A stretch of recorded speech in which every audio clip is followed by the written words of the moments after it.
Un sommet inédit qui se tient aujourd'hui à Londres, le premier entre Européens et Britanniques depuis le Brexit il y a 5 ans. Et après ce divorce douloureux, il y a pas mal de dossiers chauds sur lesquels il faut renouer les liens, de la défense à la pêche en passant par la circulation des citoyens. Alors on vous retrouve depuis Londres pour BFM Business. Baptiste Moukensturm, le gouvernement britannique promet un accord imminent.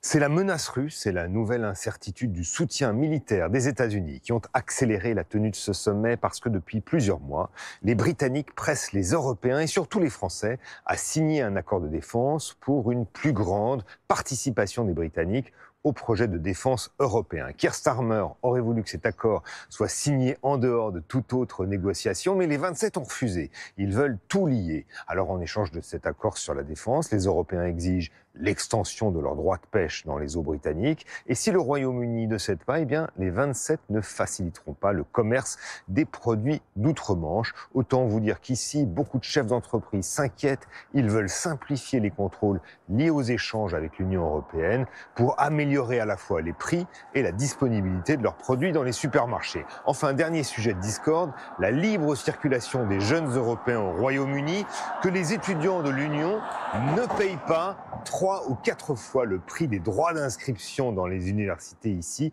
comme c'est le cas depuis le Brexit. Les discussions vont être difficiles parce que le Premier ministre britannique est sous la surveillance de Reform UK, le parti anti-immigration de Nigel Farage, en tête dans les sondages. Voilà pour ce nouveau pas dans le réchauffement des relations entre Bruxelles et Londres après déjà un accord commercial entre les deux blocs en 2021, accord qui n'a pas empêché la baisse forcément inévitable des échanges avec le Brexit, Margot Faudéré. Oui, d'un côté, la part de l'Union européenne dans les exportations du Royaume-Uni a chuté, moins 5 points entre 2018 et 2023. Et de l'autre côté aussi, la part du Royaume-Uni dans les exportations européennes a diminué sur la même période.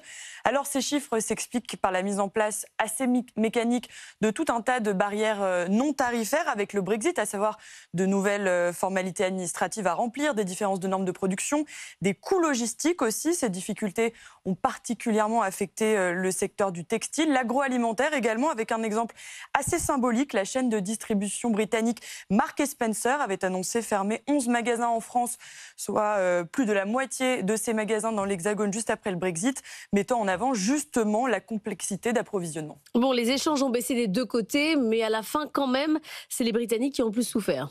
Oui, clairement, le pays semble remonter la pente doucement, mais le Royaume-Uni était en récession l'année dernière. D'ailleurs, aujourd'hui, seulement 30% des Britanniques pensent que le Brexit était une bonne idée. Au total, on estime que 20 000 petites entreprises britanniques ont tout simplement arrêté d'exporter vers l'Union européenne, découragées par la complexité administrative qui est venue avec le Brexit. Même s'il y a tout de même un secteur qui s'en sort mieux depuis le Brexit, ce sont les services financiers. Selon EY, le Royaume-Uni reste le pays d'Europe qui attire le plus d'investissements directs étrangers pour des projets financiers.